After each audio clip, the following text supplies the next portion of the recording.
Olá pessoas, de mais um vídeo meu aqui na internet. Eu estou preocupadíssimo com essa nova temporada aí do mundo de 2020, nessa série que não tá muito legal, porque eu sou o primogênito, então eu tô com medo aí de ser o próximo aí na lista das pragas.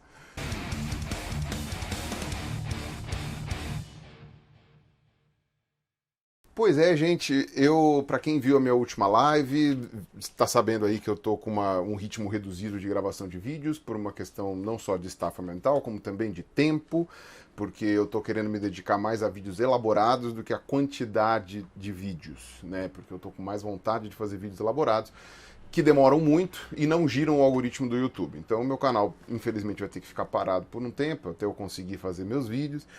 E nesse meio tempo ele desaparece por causa do algoritmo. Paciência, são as coisas, eu estou disposto agora a passar por isso.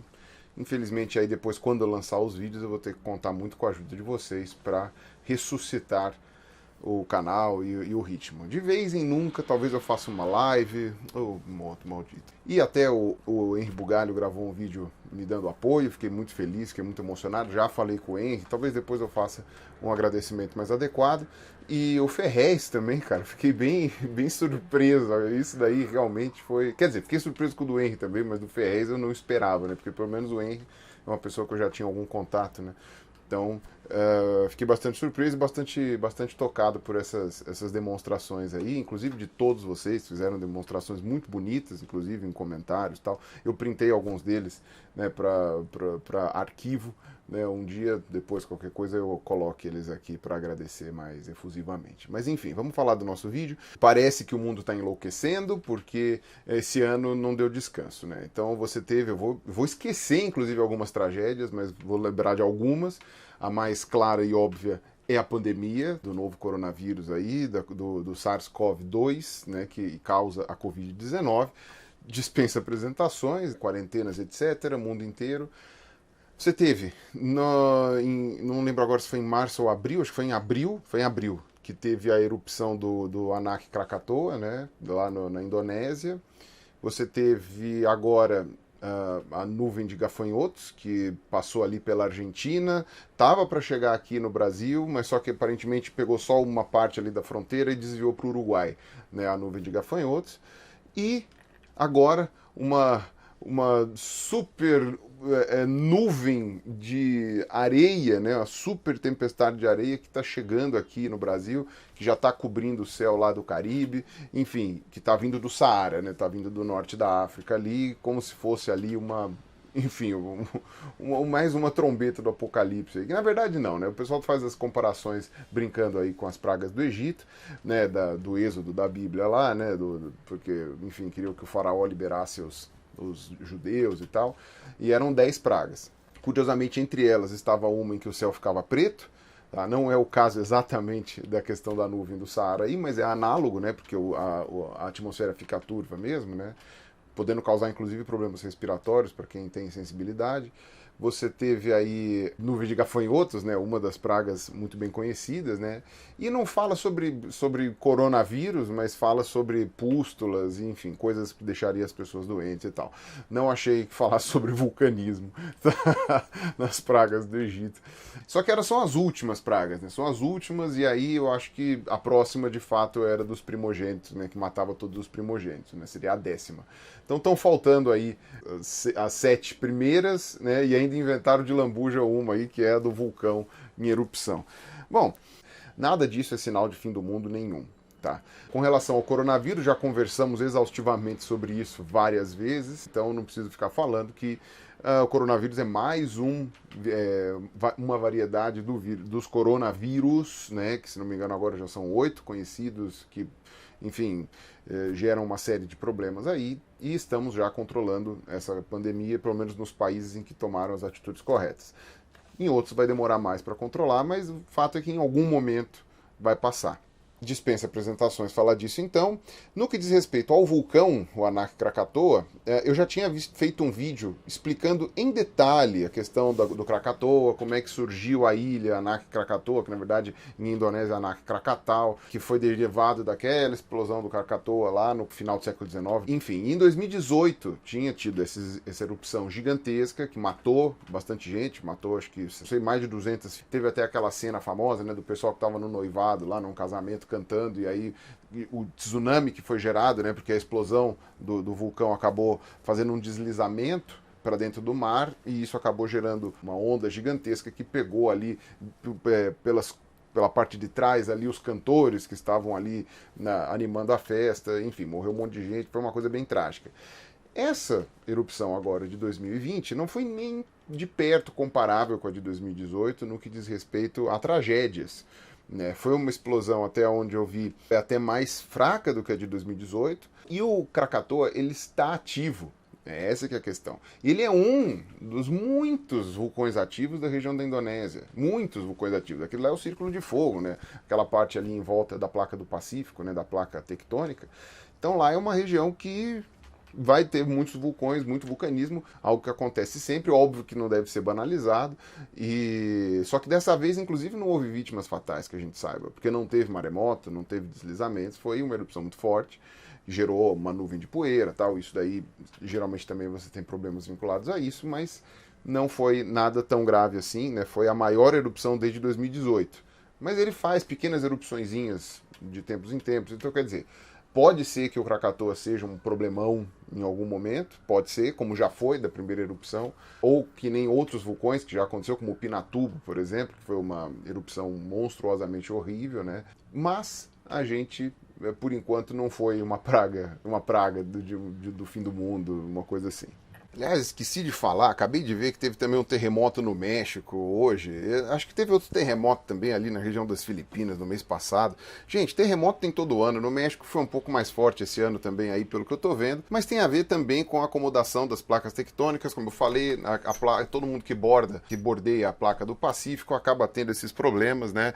De vez em quando vai ter terremoto no Japão, é super comum. Tanto é que teve aquele terremoto no Chile, se não me engano, em 2010. E no mesmo ano também teve terremoto no Japão e no Haiti.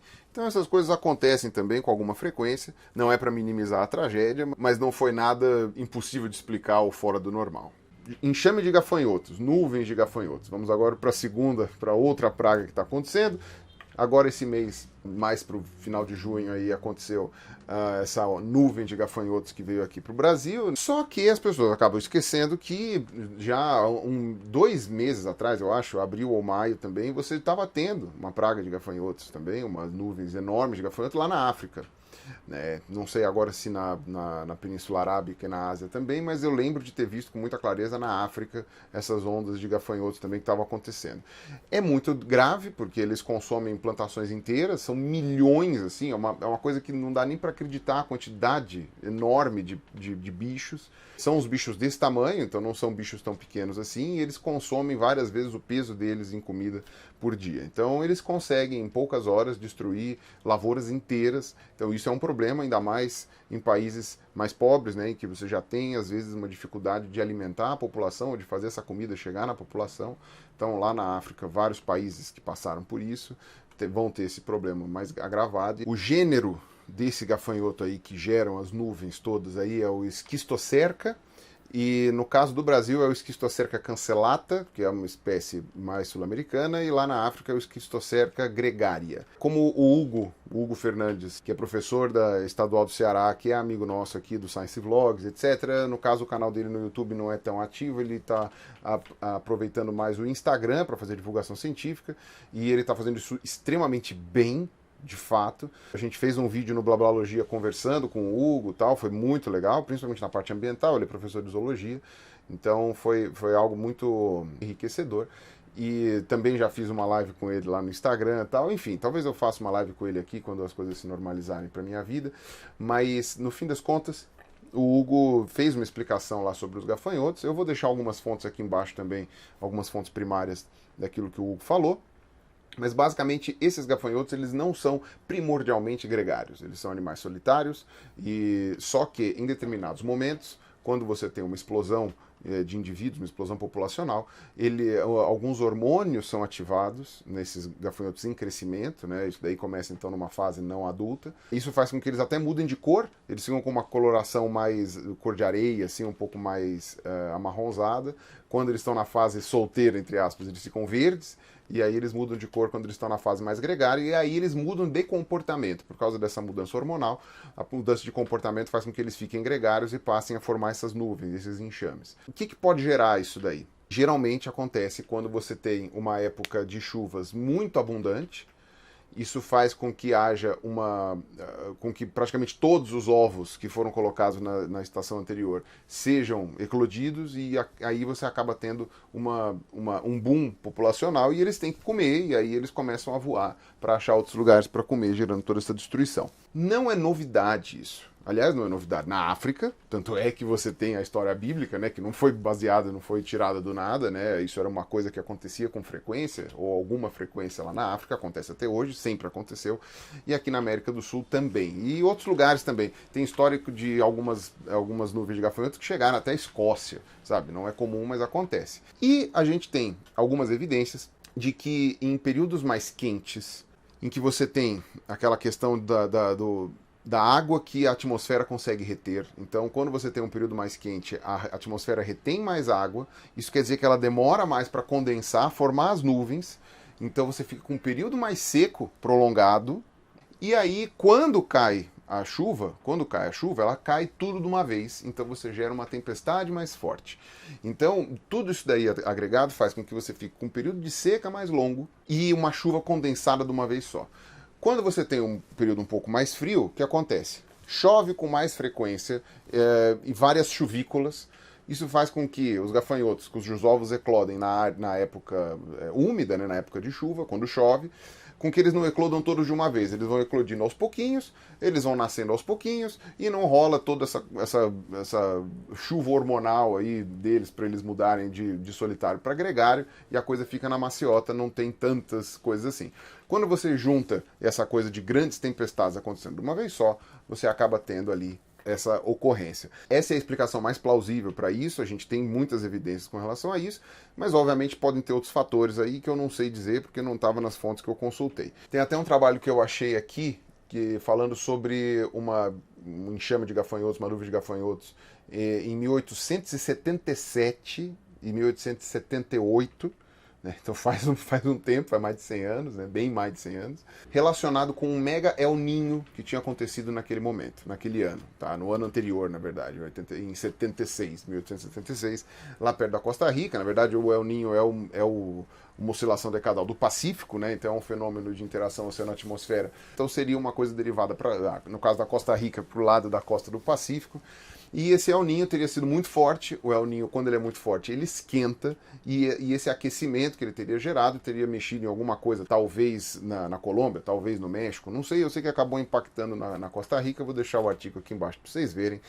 Então, quer dizer, quando esquenta, geralmente acontece aumenta a probabilidade de formação de nuvens de gafanhotos. Como a gente sabe que a gente está num período de mudança climática em que o planeta está esquentando, é possível que essas pragas de gafanhoto passem a ficar mais comuns, eventualmente. Então tá aí, né, a mudança climática, majoritariamente causada pelo ser humano, pode estar aí impactando é uma das consequências que está sendo geradas. E vamos falar agora então da grande tempestade de areia, né, lá vinda do Saara, que está chegando aqui nas Américas. Atingiu um tamanho muito maior do que o de costume, atingiu até ali alguns estados do sul dos Estados Unidos, né, o Texas, Louisiana, Flórida, etc. E também atingiu o Caribe com muita intensidade e, obviamente, a região amazônica e tal, do norte do país, da América do Sul. O que acontece? Essa nuvem acontece todo ano. Não é um fenômeno atípico, é um fenômeno esperado, inclusive.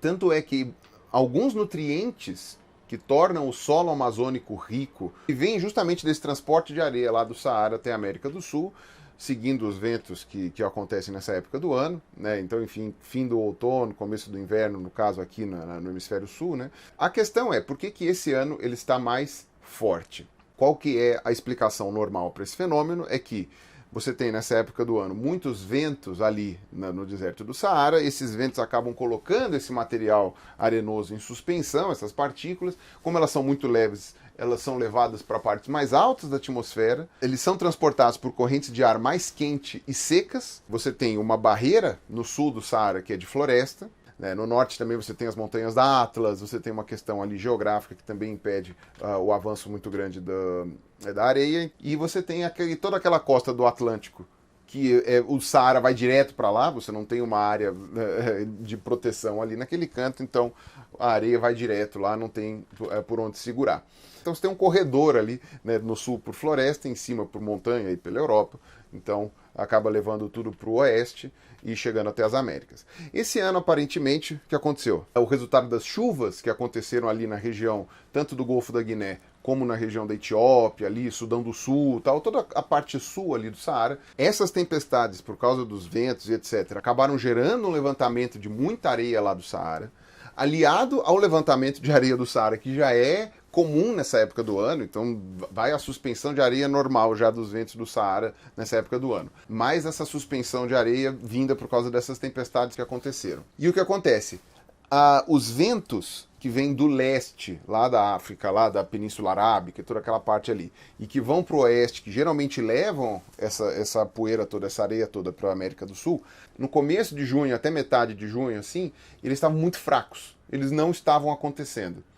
Então você teve ali uma calmaria gigantesca, e quando chegou agora no final de junho, aconteceu tudo de uma vez só. Então você tinha uma quantidade de areia em suspensão gigantesca. Se você tivesse esses ventos acontecendo normalmente, teria vindo em ondas, teria vindo aos pouquinhos, né, em parcelas, essa areia. No caso, ela ficou em suspensão por muito tempo, já era mais areia em suspensão do que o de costume, por causa dessas tempestades no sul do Saara.